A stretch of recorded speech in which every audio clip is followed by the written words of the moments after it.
And thanks, first of all, Linda, for coming in. You're welcome. I know that everybody's busy and finding time, but it's a wonderful place to come to. It is. The cultural center is a highlight of Elliot County, Yes, isn't it it? is. Were you involved in the building or development of this? I volunteered quite a bit when they first got it open. Mhm. While I was here, I don't know that I've done anything in building. I was at work and always around here. You've done your part when you could. Yes. Now tell me, are you born and raised here in Elliot County? Yes. How far back can you trace your family? Well, my great-grandmother on my dad's side, and my mother, I didn't know her family like I did, just my grandmother and a few sisters that she had. That's about all that I know of. Do you happen to know how they came here, or what they did? My mother's family, you know, I think they came from Scott County. I'm not for sure, in West Virginia, and I guess they were just farmers, teachers. My grandmother was a teacher, and on my mother's side, and then on my dad's side, they were all farmers.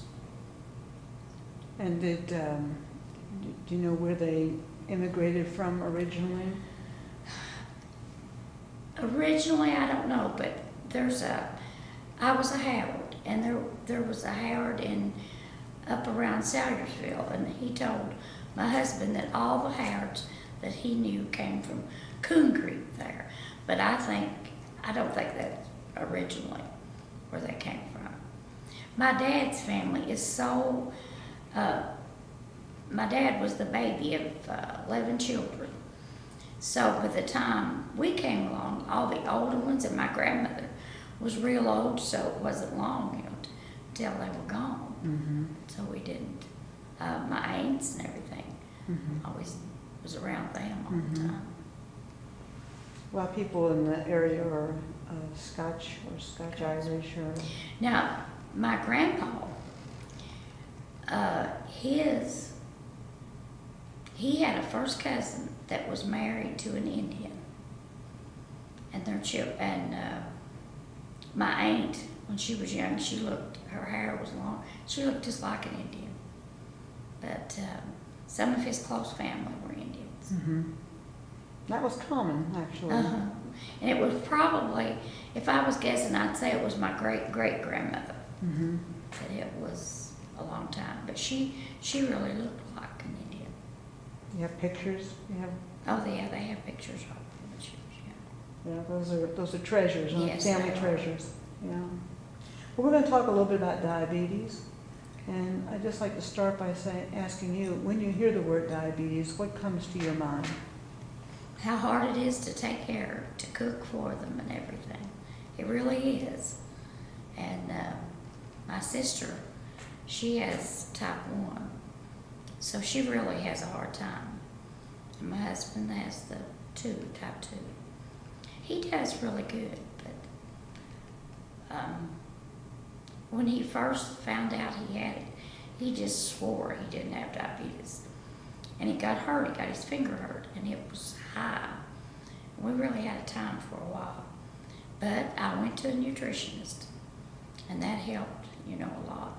But you always have to be prepared for something to happen. How long has he had the disease? He's probably had it now 15 years, maybe. So were you with him when he got diagnosed? Were you? Mm-hmm. What did the doctor say? What did the doctor tell him? Well, no, I'll take that back, because he went to his family doctor first, and he told him he had it. And he told him as long as he could keep it 200 and under, he was fine. I said, I know better than that. So we went to the Elliot County Clinic, and Sherry Agin, she came once or twice a month, and she really helped a lot. She got the nutritionist for us and everything. everything. It was a lifesaver because he was a pipe fitter and he was working 12 hours a day, and sometimes his diabetes, it would drop, and we just didn't know what was happening. So after we seen the nutritionist, and she told me how to add those snacks where he was working such long hours, and it really helped. It did. So you had to change the way you cook? Everything. Tell me how that was for you. Well, I don't know why, but I've always, when I cook dinner, I always thought you needed to do something green. And something with starch and the bread and meat. But we quit having, we have chicken, had chicken mostly. A lot more vegetables. And we never, very seldom do we ever fry anything. But I learned to cook things that we liked in a way that we could have them, changing recipes. And where I worked at the extension office, that helped a lot because I had all the material there I could go to.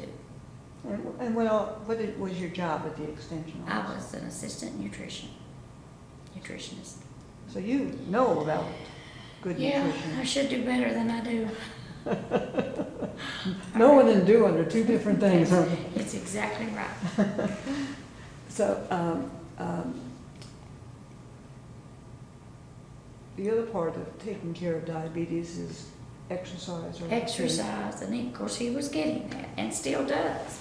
He's retired, but we farm and we have a salvage auction, and he's on the go. It stays most of the time below what it needs to be. Mm-hmm. But always watch his feet and eyes. He has, one of his eyes has a little bit of leakage now, but they told him as long as he continued to keep like it was, he would be fine. Mm-hmm. How about his heart? He has it checked, his heart's fine, his cholesterol's good, his blood pressure's good. He still takes blood pressure and cholesterol medicine, but they said that was to keep his arteries clear. Mm-hmm. Some of the things that people don't always think about with diabetes are things like dental care. But Has he ever had problems there? he does now. Before he found out he had diabetes, he had all caps and everything. He'd had it all done. Well, he lost 15 years of his memory, and we don't. Some think somebody hit him or what, but anyway, all of his caps came off. Mm. And everything, and he hasn't taken as good care as he did then. Yeah, another thing that is often a concern is depression. That he doesn't seem to have that. I do, but he don't. He's laid back, and he doesn't have problems like that. Well, that's excellent, because a lot of people do with diabetes. My sister does. Does she? And how does she deal with that depression? Well, she's on medication, Mm-hmm. but she works. She's a banker, but she's had a lot of trouble with her daughter. She's been sick and everything, and it's really taken its toll on her. Mm-hmm. Yeah. And I don't know exactly what they told her last checkup, but something about the arteries in her brain Mm-hmm. were dry or dead. I don't know, but it's pretty bad. Mm-hmm. But she still works. She has a lot of trouble with her feet. Mm-hmm. And she has type 1. She takes it. How old was she when she was diagnosed with She type 1? was in her late 20s. Mm-hmm. But one of the interesting things about diabetes is that, first of all, there's two types, and the type 1 usually happens when your children are young, Yeah, and the type 2 happens much later. later. One of the concerns that we have really right now is the fact that so many people are getting type 2 at a much younger age. and the large number of children who are overweight and obese could mean we're going to have a lot of sick children in the future. I just wondered if in the community what you see. Well, we worked in school at the extension office. We went to school.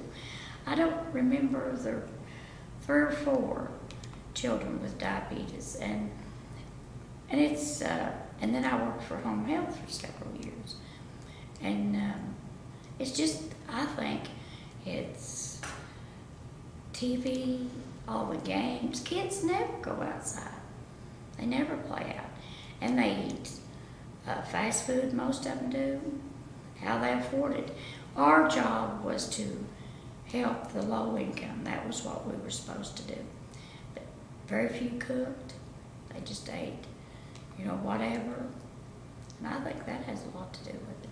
How did we go wrong? I don't know. Because it's like, our generation knows how to cook and fix. And then there seems to be this generation that we've raised. Yeah. That don't know how to cook. Yeah. That's right. And then now the younger children are now suffering from that. Do you have any thoughts or ideas about how we can teach moms and dads about good nutrition? Well, we've tried a lot, but I think it has to begin with, I think if you start with the children, parents will do things for a child that they would not ordinarily do. Yeah. I think that's where it has to start. Especially when they're young. That's right. And the schools has to fix their food's not. It might be what they're supposed to cook, but it's fixed with grease, and that's got to stop too. Mm-hmm. Chicken nuggets. Yeah. That's right. Pop-Tarts for breakfast. Mm-hmm. That's right. Yeah, I was concerned with that. One of the things that some communities are doing are what they call community gardens. Gardening was something you did as a child, and a lot of people still do, but many people don't do it. No, they don't. But with low income, and that's where you find a lot of your type 2 diabetes. Even if you've got seed, they still don't. It's expensive to garden. The fertilizer, everything you have to have. And I just don't see how it's going to happen. I mean, we done a lot at the office. We gave out seed, and we went, showed them how to do container gardens and things like that, but I don't know if anybody did it. Mm-hmm. But we are going to do a garden at the extension office. Mm-hmm. Raised beds. We were going to this year, and it just rained and rained. We're going to have some of the kids, I think, from Northeast is going to. So maybe that'll help. Yeah, I mean, I don't think you can solve, the problem didn't start overnight, so we're not going to solve the problem in a day, are we? And people need to know how to read labels. And I didn't know how until I started work. But they don't know how. And we done that a lot at school, take labels in and the children. But there was this one little boy, his dad had diabetes, and he had to do the shopping, this little boy. And his dad taught him how to read labels, and he could go to the store and buy what he needed. And some communities are doing grocery store tours. Have you done anything like that here? Not here. We only have one store. No, we haven't. But that's sometimes a way to teach small groups of people how to shop, and because part of the problem is how to spend your money wisely in the grocery store. We did. Most of our low-income families went to Save-A-Lot, and we took shopping. We showed them how to do a list and make a menu, and we would take sale papers, and we did that all the time. Mm-hmm. With different groups. Mm-hmm. The things that need to be done are sort of simple things. It is. It's not brain science or something like that. But still getting people who can even teach it. You know. So are you retired now? And you know, so and you volunteer still. Yes. So maybe part of the answer is getting people who have skills to do some volunteer work in areas that they can really. A lot of the I don't know, but somebody told me that a lot of the low income was wanting to do gardens, but they would get the plants, and you know, you have to take care of them when you get them out, and it just falls. They just have no idea. And we thought maybe the raised gardens might help that. One of the things that I think with community gardens is if you have an area where everybody can have their little garden, but that works sometimes better in urban areas than it does in a rural place. It's so far from each place. It would really be hard. You would almost have to bus them in. Now, do you belong to any groups besides the Diabetes Coalition group? No, just Church? yeah. And in the church that you go to, are there many people that have diabetes? Yes, we have several. The older people. I know we always cook when we have dinners or something. We always cook so many meals that they can eat. So you actually paying attention to it and trying to help. Does the pastor ever talk about taking care of your? No, we do have tables with the calendar went off really, really well. We take it to church and we have bulletin boards, but as far as, you know, just talking about it. We have one lady that she's had diabetes for years and years, before I even knew her. And she has passed out. You know, her sugar would drop and she's passed out. And but as far as having well, now we did have a program and had a program at the youth group. I can. That's a neat program. Do you think your church might be open to having some education or having some programs that helps people be healthier? Some folks have told me that they thought that working through churches would be a good way to get the word out. I think, and we have a lot of youth. I think educational programs that they would have for the youth, I don't think would be a problem because we already have a youth group. But I don't know about the other. And as much as getting people there, we have people that come to church from Frenchburg, you know, in ways. We have a large congregation.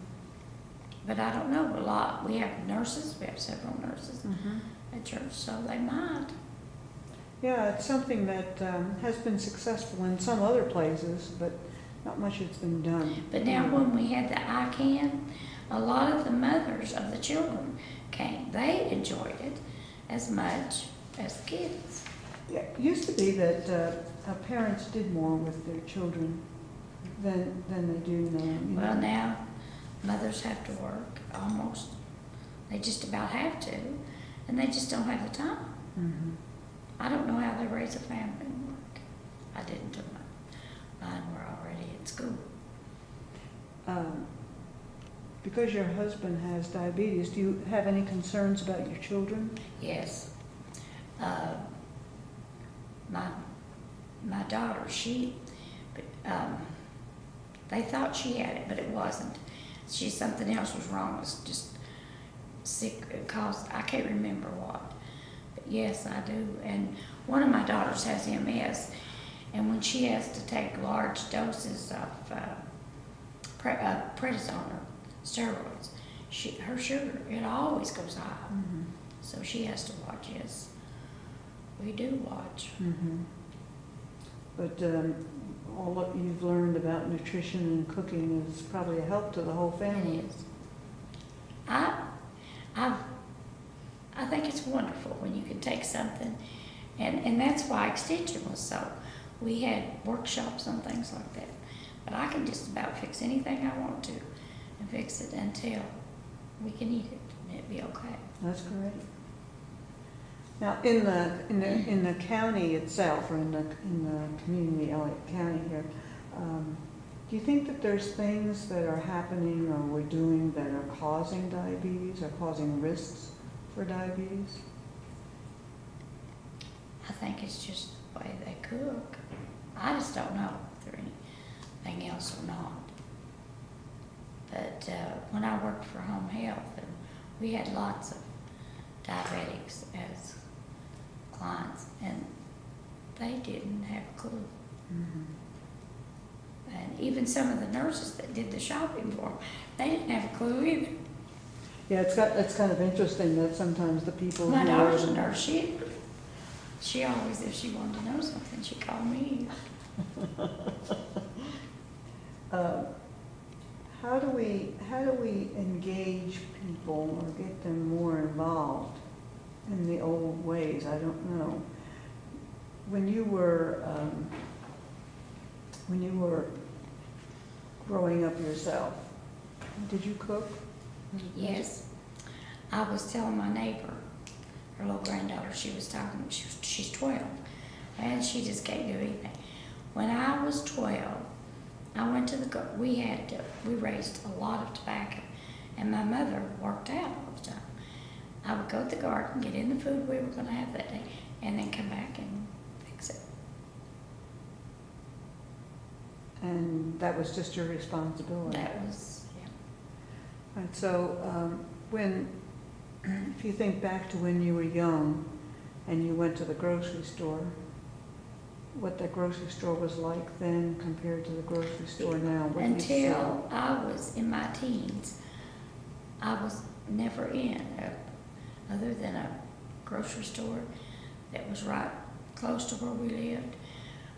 Everybody in the community farmed, and they would buy their groceries, and when they sold the tobacco, they'd pay for it. They had, as far as fresh fruit or food, I don't think they had that much because we grew our own. But you got your clothes there, and that's the only place I was ever. So stores have changed. Yes. Ways to spend your money have changed. Yes. Yeah. I'm always amazed when I go in the grocery store, some of the aisles I think I could just skip. You know, Yeah, you can. because there's really not good, nutritious food there. There's lots of things to buy, and they taste good, but not necessarily the healthiest food. Food, no. And you have people that, even in this county, there are people that has never had fresh vegetables. And that's where the senior coupons and the WIC, you just can't get them to come out at all. But at Ashland, we do a market down there, and there was this lady and her husband and children. They had never had fresh corn or beans. And you'd think in a rural area like this, Yeah. everybody would. You said that you grew tobacco. Did you work in the tobacco as a child? Yes. What were your jobs? We said everything. We said it, hold, I don't. And then we didn't do much when they cut. Then we'd strip it. We worked at everything. Our dad on hot summer days, we would get up early and work, and we had a swimming, and he would let us go. We'd stay all through the hot part of the day and play in the water. We never were inside. Mm-hmm. Mm-hmm. We always were outside doing something. Did people, because they grew tobacco, did they use it? My dad did for a long time, but and my brother, he was the only one. They were the only ones in our family. And was there any, that you recall, was there any discussion about it not being good for you? Not that, no. Yeah, one of the things that, we've really learned in the last 20, 25 years is there's actually a strong relationship between tobacco use and diabetes. and that if you smoke, you're more likely to get diabetes or complications. and so many other things. But you know then, when you watch TV, that everybody smoked.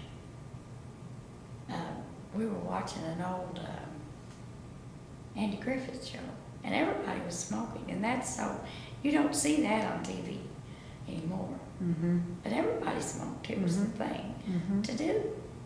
Do you think, how do people around here feel about the smoking, you think, today? I really don't know, but I still think that a lot of them think it's okay unless they've had sickness. But there's still so many children that smoke. I know it's supposed to be down, and it's awful with the children that smoke. Well, my daughter smokes.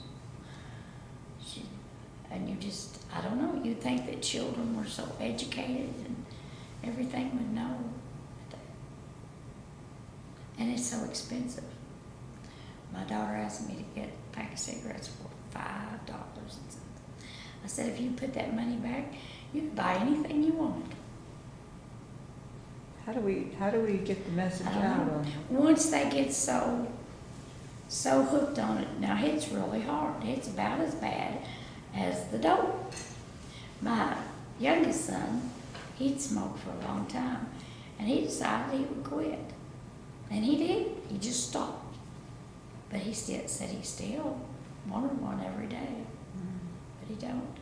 And my daughter has took all kinds of medicine. She's on something now to try to keep her from smoking.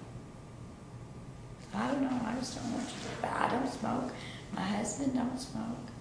He had 8 brothers and sisters, and only one smoked. So but the concern is we're seeing these young people. Yeah. They say it's down. Don't you see a lot of young people? It's amazing. And how they get it. But And they kind of ignore what you have to say. that's right. They do. Mm-hmm. Well, I think I've asked you all the questions that I had. Is there anything else that you would like to share or say that I didn't? I can't think of anything. We did real good. Well, thank you. Thank you.